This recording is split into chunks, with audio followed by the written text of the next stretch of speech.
জন্মগ্রহণ করেছেন তখন জন্মে খুশিতে আল্লাহ তাআলা ফেরেশতাদেরকে দিয়ে তিনটি জায়গায় পতাকা লাগিয়েছিল। সেই তিনটি জায়গা হলো পৃথিবীর পশ্চিম প্রান্তে, আরেকটা হলো পৃথিবীর পূর্ব প্রান্তে, আরেকটা হলো খানে কাবার ছাদের উপর। সুবহানাল্লাহ। তো আমরা আমাদের নবীর বিলাদত শরীফের নবীর আগমনের মধ্যে খুশি হয়ে আমরা পতাকা লাগাই না? আমিও পতাকা লাগিয়েছি আমার ঘরের উপর, বাইরে আমিও অনেক লাগিয়েছি। এটা সুন্নতে ইলাহি। কি এটা সুন্নতে ইলাহি? যদি আল্লাহ তাআলা করে তো আমরা কোনো অসুবিধা নেই। হুজুর সাল্লাল্লাহু আলাইহি সাল্লামের বিলাদতে খুশি হওয়া এটা আল্লাহ তাআলার ফজিলত।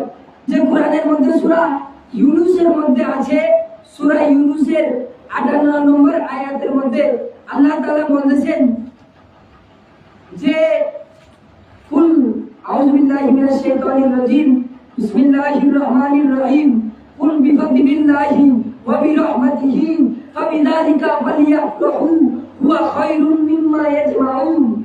আল্লাহ তাআলা বলেছেন কুল ইয়া রাসূলুল্লাহ সাল্লাল্লাহু আলাইহি সাল্লাম আপনি বলে দিন যে বিফাদলিল্লাহি আল্লাহ তাআলার অনুগ্রহ, আল্লাহ তাআলার ফজল এবং ওয়া বিরহমাতিহি আল্লাহ তাআলার রহমত।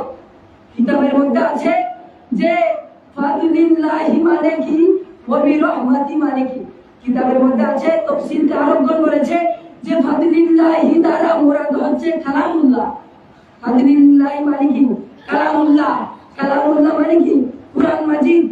ওয়া বিরহমাতিহি এবং তার রহমত। রহমত মানে আমার নবী হুজুর সাল্লাল্লাহু আলাইহি ওয়াসাল্লাম। সুবহানাল্লাহ। কোথায় আছে যে ওয়ামা আরসালনাকা ইল্লা রাহমাতাল লিল আলামিন। হে মেহবুব আমি আপনাকে প্রেরণ করিনি, তবে হ্যাঁ প্রেরণ করেছি কেন? রহমত হিসেবে। কিসের? পুরো কুল কায়নাতের রহমত হিসেবে আপনাকে প্রেরণ করেছি। সুবহানাল্লাহ। আল্লাহ তাআলা ওয়া বিরহমাতিহি তার রহমত মানে আল্লাহ তাআলার রহমত। আল্লাহ তাআলার রহমত মানে হুজুর সাল্লাল্লাহু আলাইহি ওয়াসাল্লাম। সুবহানাল্লাহ।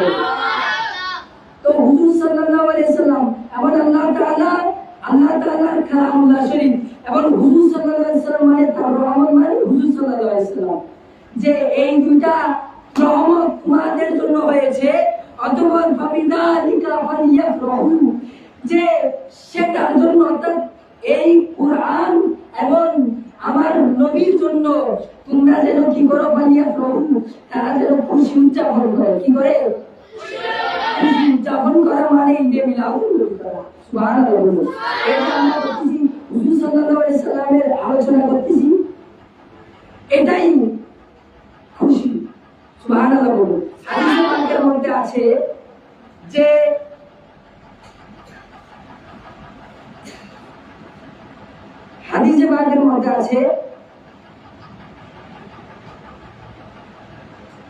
عن ابن عباس رضي الله تعالى عنه قال رسول الله صلى الله عليه وسلم أنه كان يحدث ذات يوم في بيته ووقائع ولادته صلى الله عليه وسلم إذ جاء النبي عليه الصلاة والسلام وقال حلت لكم شفاعتي। যে হযরতে আব্দুল্লাহ ইবনে আব্বাস রাদিয়াল্লাহু তাআলা আনহু যে তিনি একদিন কানা ইউহাদ্দিসু যাতা ইয়াউমিন ফি বাইতিহি, তিনি একদিন আলোচনা করতেছিলেন তার ঘরের মধ্যে। কিসের আলোচনা? বলতেছে ওয়াকাইয়া বিলাদাতিহি সাল্লাল্লাহু আলাইহি ওয়াসাল্লাম, যে রাসূল পাক সাল্লাল্লাহু আলাইহি সাল্লামের মিলাদ হয়েছে, রাসূল পাক সাল্লাল্লাহু আলাইহি সাল্লামের তাশরীফ আওয়ারি হয়েছে, এটার আলোচনা আমি আমার ঘরের মধ্যে করতেছিলাম। তারপর কি হলো? বলে যে ইজ জাআন নবিয়্যু, তখন রাসূল পাক সাল্লাল্লাহু আলাইহি সাল্লাম আসলেন আমার ঘরের মাঝে।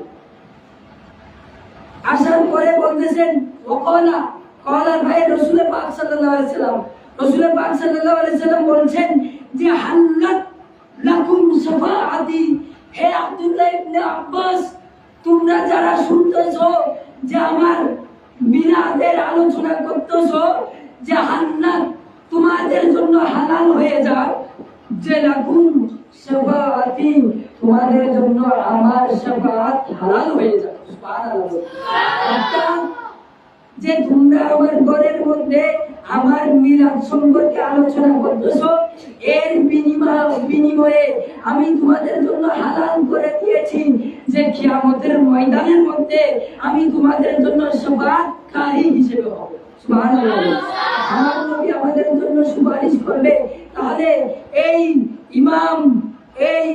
ইমাম হুসাইন বহুমুখী ইসলামী কমপ্লেক্স ট্রাস্টের মধ্যে আজকে হুজুর সাল্লাল্লাহু আলাইহি সাল্লামের মিলাদুন নবীর আলোচনা হচ্ছে।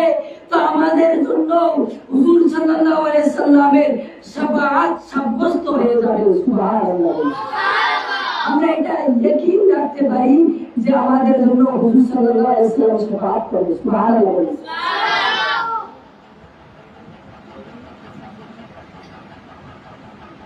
আমরা শুরুতে মাহফিলের শুরুতে অনেক দরুদ শরীফ পড়েছি। দরুদ শরীফের অনেক ফজিলত আছে। আল্লামা হযরতে ইমাম গাজ্জালী আলাইহির রহমান, তিনি একজন সুফি জগতের আলেম, যাকে দার্শনিক বলা হয়। উনি কিতাবের মধ্যে বলতেছেন যে ব্যক্তি আমার নবীর উপর দরুদ শরীফ পড়ে, তখন ওই ব্যক্তির মুখ থেকে একটা হাওয়া বের হয়। কি বের হয়? ওই হাওয়া আসমানের মধ্যে গিয়ে পৌঁছে। যখন ওই হাওয়া আসমানের মধ্যে গিয়ে পৌঁছে, তখন ওই বাতাস হাওয়াটা মেঘে পরিণত হয়। কিসে পরিণত হয়? মেঘ থেকে যখন বৃষ্টি পতিত হয়, ওই বৃষ্টির ফোঁটা যখন জমিনের মধ্যে পতিত হয়, ওই জমিন সোনায় পরিণত হয়ে যায়। সুবহানাল্লাহ। কিসের বরকত? আমার নবীর উপর দরুদ শরীফ পড়ার বরকত। শুধু তাই নয়, ওই বান্দার মুখ থেকে যে হাওয়া বের হয়েছে, সেই হাওয়া যখন আসমানের মধ্যে গিয়ে পৌঁছে, তখন ওই হাওয়া মেঘে পরিণত হয়। সেটা থেকে যখন বৃষ্টি পতিত হয়, জমিনে পতিত হলে সেটা সেই জমিন সোনায় পরিণত হয়ে যায়। শুধু তাই নয়, ওই বৃষ্টির ফোঁটা যখন কোনো পাহাড় পর্বতের মধ্যে পতিত হয়, ওই পাহাড় পর্বত রূপায় পরিণত হয়ে যায়। ওই বৃষ্টির ফোঁটা যখন কোনো বেঈমান মুশরিক কাফিরের উপর পতিত হয়, ওই বেঈমান মুশরিক বা ঈমানওয়ালা হয়ে যায়। সুবহানাল্লাহ। সে ঈমানওয়ালা হয়ে যায়। তোমরা শুনছো না যে কখনো হিন্দুরা মুসলমান হয়ে যায়, কাফেররা মুসলমান হয়ে যায়? আরে এর উপর আমার নবীর দয়া হয়েছে বিধায় এই হিদায়াতের মধ্যে এসেছে। সুবহানাল্লাহ। তাহলে দরুদ শরীফ পাঠ করলে অনেক ফজিলত। হাদিসে পাকের মধ্যে আছে যে হযরত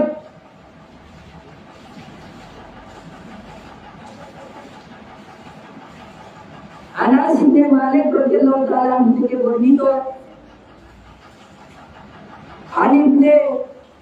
আনাস ইবনে মালিক রাদিয়াল্লাহু তাআলা আনহু قال قال رسول الله صلى الله عليه وسلم من صلى علي صلاة واحدة صلى الله عليه 10 صلوات وحط عنه 10 خطيئات ورفع له 10 درجات।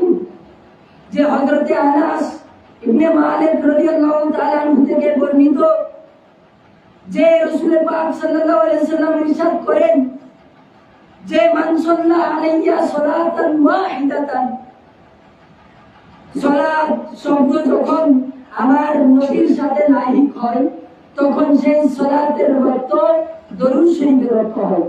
কিসের অর্থ হয়?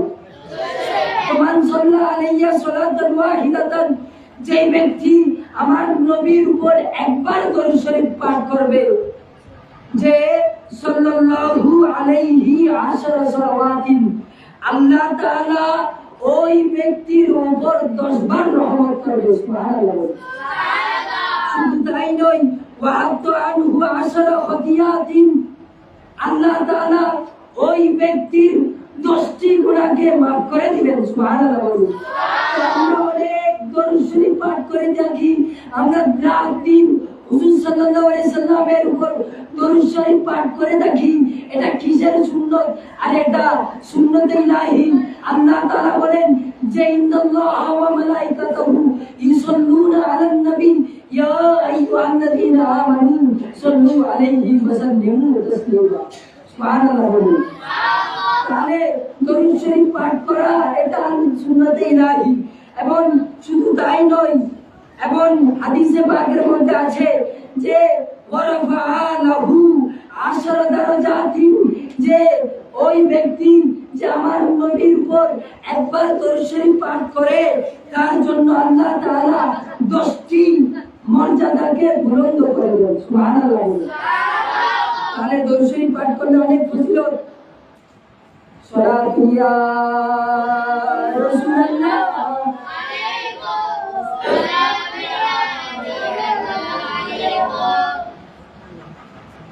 আল্লাহ তাআলা সূরা মাইদার মধ্যে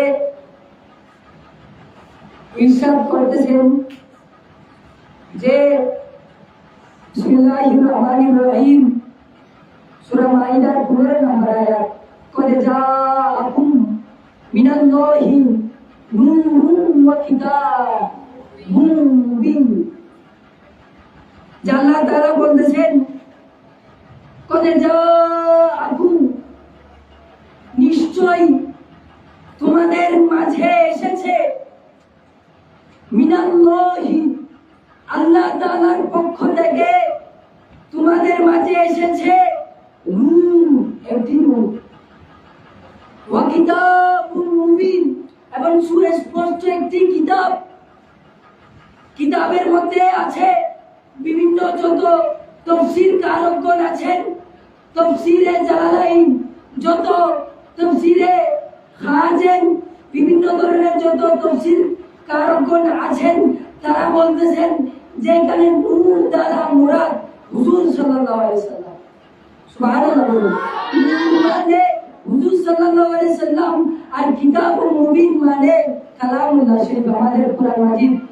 তো আল্লাহ তাআলা বলতেছেন তোমাদের মাঝে যে আল্লাহ তাআলার পক্ষ থেকে যে আমার নবী এবং ওই কালামুল্লাহ শরীফ এসেছে। সুবহানাল্লাহ।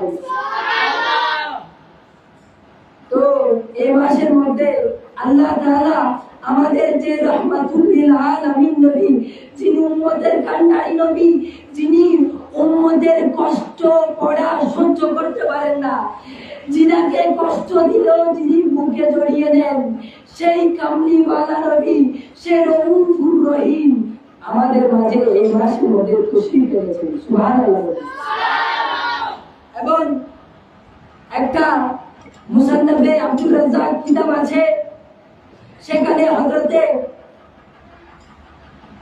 জাবের বিন আব্দুল্লাহ আনসারী রাদিয়াল্লাহু তাআলা আনহু থেকে বর্ণিত যে হযরতে জাবের রাদিয়াল্লাহু তাআলা আনহু আমার নবীকে ইরশাদ করতেছেন যে ইয়া রাসূলুল্লাহ সাল্লাল্লাহু আলাইহি সাল্লাম, যে আপনার উপর আমার মা বাবা কুরবান, আপনার উপর আমার জান কুরবান। ইয়া রাসূলুল্লাহ সাল্লাল্লাহু আলাইহি সাল্লাম, আপনি আমাকে বলে দিন যে আল্লাহ তাআলা সমস্ত কিছু সৃষ্টি করার পূর্বে আল্লাহ তাআলা কোন জিনিসটি সৃষ্টি করেছেন। সুবহানাল্লাহ। যে হযরতে জাবের রাদিয়াল্লাহু তাআলা আনহুকে আমার নবী বলতেছে, হে জাবের, আল্লাহ তাআলা সর্বপ্রথম তিনার নূর হতে তোমার নবীর নূরকে সৃষ্টি করেছেন। সুবহানাল্লাহ। আল্লাহ তাআলার স্বীয় নূর হতে তোমার নবীর নূরকে সৃষ্টি করেছে। সুবহানাল্লাহ। আমার নবী বলছে না যে আল্লাহ তাআলা তার নূর থেকে আমার নূরকে সৃষ্টি করেছেন। আমার নবী বলছে, হে জাবির, আল্লাহ তাআলা যে তার নূর থেকে তোমার নবীর নূরকে সৃষ্টি করেছে। সুবহানাল্লাহ। কেন বলেছে? এই জন্য বলেছে যে আমার নবীকে যে নূর মানতেছে এবং যে জাবির আমার নবীকে মানতেছে তাকে যেন আমার উম্মতেরা যেন কিয়ামত পর্যন্ত মানে। সুবহানাল্লাহ।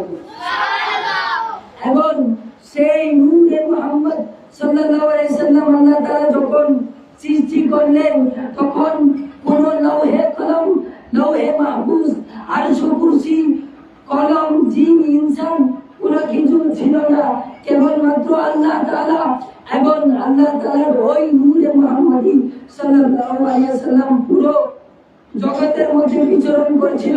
এবং আল্লাহ তাআলা যখন ইরাদা করলেন যে আল্লাহ তাআলা কিছু বানাবেন, তখন আমার নবীর নূরকে প্রথমে 4 ভাগ করলো। কয় ভাগ? প্রথম ভাগ হতে আল্লাহ তাআলা কলমকে সৃষ্টি করলেন। সুবহানাল্লাহ বলুন। দ্বিতীয় ভাগ হতে আল্লাহ তাআলা লৌহে মাহফুজকে সৃষ্টি করলেন। সুবহানাল্লাহ বলুন।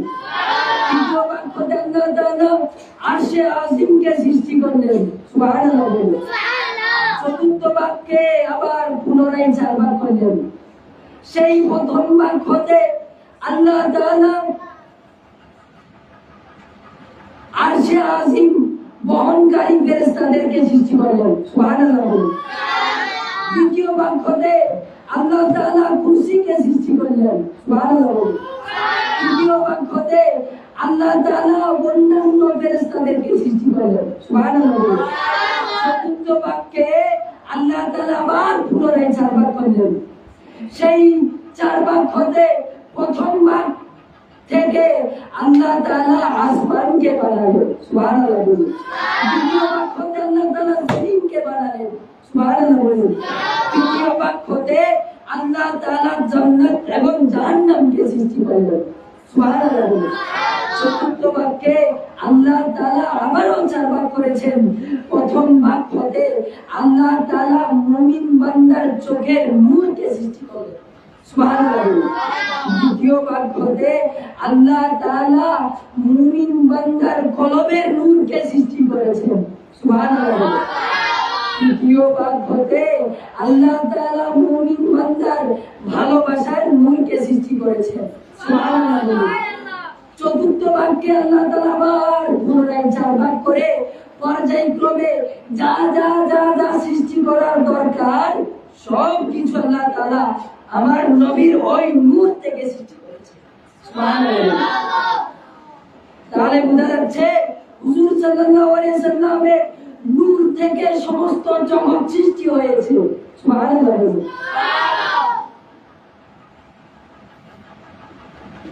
তো আমরা অনেক ভাগ্যবান যে আমরা হুজুর সাল্লাল্লাহু আলাইহি সাল্লামের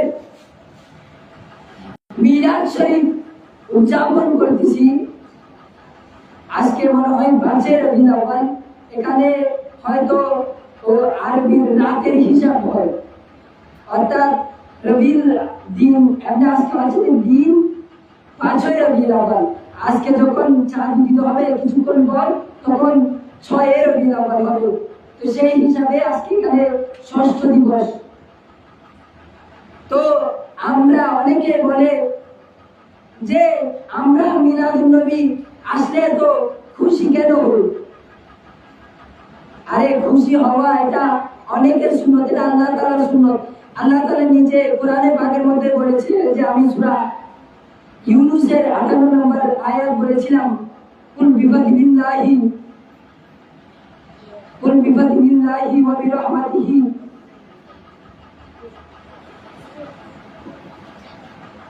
কুল বিফাদলিল্লাহি ওয়া বিরহমাতিহি ফালইফরাহু ফাবিযালিকা হুয়া খায়রুম মিম্মা ইয়াজমাউন। ও এটা আমি বলেছিলাম, পুরো আয়াতুল তাফসীর বলি নাই, যে হুয়া খায়রুম মিম্মা ইয়াজমাউন। হুয়া মানে আমি বলেছিলাম বিফাদলিল্লাহি ওয়া বিরহমাতিহি মানে কি? বিফাদলিল্লাহি মানে কুরআন, রহমত, আর রহমত মানে আমার নবী। তো হুয়া মানে হুয়ার মুরাদ মানে ওই কালামুল্লাহ শরীফ এবং ওই আমার নবী। তো এটাতে তোমরা খুশি উদযাপন করো। এবং যদি হুয়া খয়রুন, খয়রুন এটা ইসলাম তাফসীরের সিগা, এটা মূলত ছিল আখইয়ারুন। খয়রুন মানে কি? আখইয়ারুন ছিল অধিক উত্তম, যে মিম্মা ইয়াজমাউন, যে তোমরা দুনিয়ার মধ্যে যেগুলো অর্জন করেছো, তোমাদের দুনিয়ার মধ্যে যত ধন দৌলত আছে সব কিছু থেকে উত্তম সেই নূরে মুহাম্মদ এবং সেই কালামুল্লাহ শরীফ যে আগমন হয়েছে, সেটা যে তোমরা খুশি উদযাপন করছো, ওইটা ওই তোমাদের সমস্ত ধন সম্পদ থেকে ওইটা আফজল। সুবহানাল্লাহ। আমার নবী যখন মেরাজে যাচ্ছিল, তখন আমার নবীর জন্য জিবরিল আলাইহিস সালাম বুরাক এনেছিল। বুরাক যখন এনেছিল, তো আমার আল্লাহ বলতেছেন যে হে জিবরিল, আমার নবী কিসে করে যাবে? আমার নবীর জন্য বুরাকের ব্যবস্থা করো। জান্নাত থেকে বুরাক আনলেন। বুরাক আনার পর আমার নবী এখন আসে না, বুরাক লাফালাফি করতেছে। কি করতেছে? লাফালাফি করতেছে। জিবরিল আলাইহিস সালাম বলে যে তুমি কেন লাফালাফি করতেছো? আরে ইনি সাইয়্যিদুল আম্বিয়া, ইনি সাইয়্যিদুল মুরসালিন, ইনি ইমামুল আম্বিয়া, ইনাকে ছিল ইনি রাহমাতুল লিল আলামিন, সমস্ত নবীদের নবী। তুমি ইনার সামনে কেন লাফালাফি করতেছো? এত খুশি কেন হচ্ছ? বুরাক বলতেছে হে জিবরিল, তুমি ইনাকে আমাকে চিনিয়ে না, জিনার প্রেমে আমি জান্নাতের মধ্যে 40 বছর যাবত আমি কিছু খাই নাই, আমি কিছু পানাহার করিনি, আমি জিনার প্রেমের আগুনের মধ্যে জ্বলেছিলাম। সেই নবীর আজকে আমি সওয়ারি হওয়ার জন্য সুযোগ পেয়েছি। আজকে আমি খুশি হয়েছি যে আমি আমার নবীকে পেয়েছি, আমার নবীকে সওয়ারি করে নিয়ে যাব, সেজন্য আমি খুশি হয়েছি, সেজন্য লাফালাফি করতেছি। জিবরিল বলতেছে হ্যাঁ তোমার সাকারে ঠিক আছে। তো হে সুন্নি মুসলমান ভাইয়েরা, তোমরা 12 রবিউল আউয়াল শরীফ আসলে এত খুশি উদযাপন কেন করো? এত লাফালাফি কেন করো? এত সাজসজ্জা কেন করো? বলে যে আমরা রাসূলকে পেয়েছি। কেন করতেছো? জবাব কি? আমাদের কাছে রাসূল এসেছে, সেজন্য করতেছি। অনেকজন দেখি ঈদে মিলাদুন নবীর মেহফিলের মধ্যে অনেক মুরব্বীরা হয়রান হয়ে যায়, তারপরে হাঁটতে থাকে, বলে যে আজকে আমরা রাসূলকে পেয়েছি। বলে যে আজকে আমাদের মাঝে হুজুর সাল্লাল্লাহু আলাইহি সাল্লাম এসেছে, সেজন্য আমরা খুশি হয়ে আমরা লাইটিং করতেছি, আমরা ফ্ল্যাগ লাগাচ্ছি, আমরা অপরজনকে খাবার খাওয়াচ্ছি। কেন করতেছি? আরে খুশি হয়ে করতেছি। কোথায় আছে? কালামুল্লাহ শরীফের মধ্যে আছে যে তোমরা খুশি উদযাপন করো। বিদাত হবে? হাদিসে পাকের মধ্যে আছে যে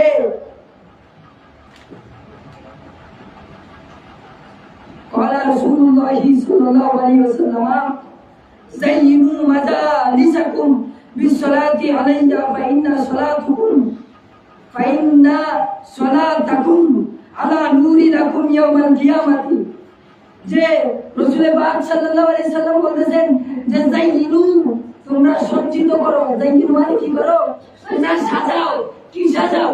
বলে যে মাজালিসাকুম, তোমাদের মজলিস। এটা একটা মজলিস, এটা কি? একটা মজলিস।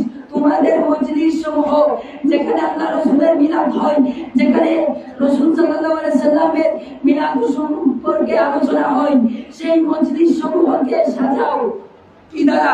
বলে যে বিসসালাতি, সালাত দ্বারা আলাইয়া।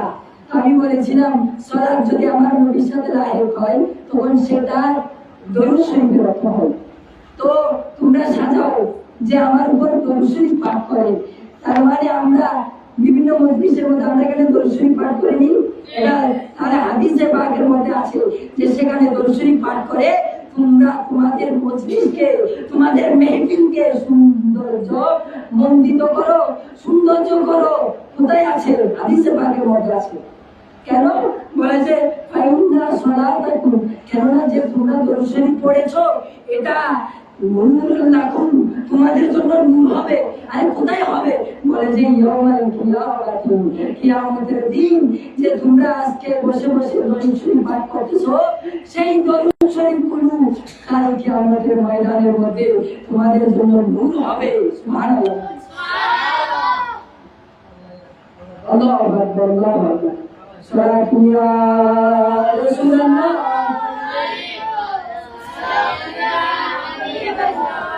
আমি আরেকটা কথা বলে শেষ করব, যে হুজুর সাল্লাল্লাহু আলাইহি সাল্লাম বলেছেন যে, আচ্ছা কাজ বলি, আন আনাস রাদিয়াল্লাহু তাআলা আনহু قال قال رسول الله صلى الله عليه وسلم إذا مررتم برياض الجنة فارتعوا. قالوا يا رسول الله صلى الله عليه وسلم وما رياض الجنة؟ قال হালাকুল যিকরি। যে হযরত আনাস ইবনে মালিক রাদিয়াল্লাহু তাআলা আনহু থেকে বর্ণিত, যে তিনি রাসূল পাক সাল্লাল্লাহু আলাইহি সাল্লাম থেকে ইরশাদ করতেছেন যে ইজা মারাতুম, যখন তোমরা অতিক্রম করবে রিয়াদিল জান্নাতি, রিয়াদুল জান্নাতের দিকে যখন অতিক্রম করবে, ফারতাউ, অথবা তোমরা উত্তোলন করো, আই ফারতাউ সুহুরা, ওই রিয়াদুল জান্নাত থেকে তোমরা ফুল উত্তোলন করো। তো সাহাবায়ে কেরাম বলতেছে, কওলু, সাহাবায়ে কেরাম বলল, ইয়া রাসূলুল্লাহ সাল্লাল্লাহু আলাইহি ওয়াসাল্লাম ওয়া মা রিয়াদুল জান্নাতি, এই রিয়াদুল জান্নাত কি? রিয়াদুল জান্নাত কি? আমরা যখন আনবো রিয়াদুল জান্নাত এটা কি? কলা হুজুর সাল্লাল্লাহু আলাইহি ওয়াসাল্লাম বলেন যে হালাকুল যিকরি, যে জিকিরের মজলিস, যেখানে আল্লাহ এবং রাসূলের তাযকিরা হয়, সেটা হলো জান্নাত। সুবহানাল্লাহ। তাহলে এখানে মেহফিল হচ্ছে, এটা